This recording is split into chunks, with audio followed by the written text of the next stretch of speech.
The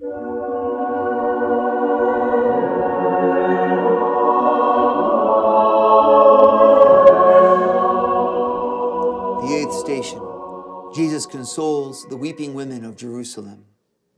From the Holy Gospel according to Luke. And there followed him a great multitude of the people and of women who were mourning and lamenting for him.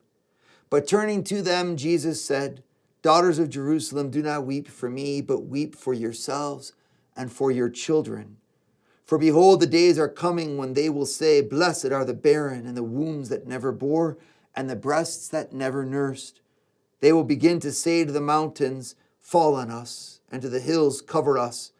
For if they do these things when the wood is green, what will happen when it is dry? These words of Christ echo throughout history to give us a key of interpretation and understanding for our own lives. How many times we say to ourselves, this should not happen. This is impossible. I should not have to suffer this way. We see the Lord Jesus, the innocent one, carrying a cross in front of us and suffering that way. He deserved nothing that happened to him, and yet everything wrong happened to him. Does he cry out and say, why me? He carries the cross that was given to him unjustly for you. And this redemption, he points out towards the women of Jerusalem. This is something that he invites them into. Listen, the world that we live in is broken. It is not the way that it was supposed to be. God from all eternity created the world knowing that man would break it. And so in his providence, he arranged for the redemption thereof.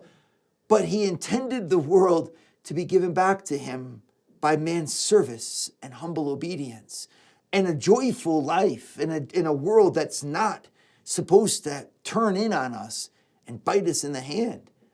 But this is the world, in fact, that our sin has created. Personal sin, yes, and other people's personal sin and the collective sin of humanity, a broken world. Now, Jesus reminds us that he is there in that broken world to redeem it by his light, but that this broken world needs to turn to him, not blot out his message by simply lamenting for him as if he was somehow on the side of history and as if the broken world was on the right side. These women of Jerusalem are corrected by Jesus because they're assuming that Jesus actually is on the wrong side and that this act of redemption certainly couldn't come from God. So they offer him this consolation of at least bemoaning his death. And Jesus turns to say, actually, be careful. The truth of humanity is found in where I am right now, redeeming brokenness by humble submission to God. And I invite you to follow in my footsteps.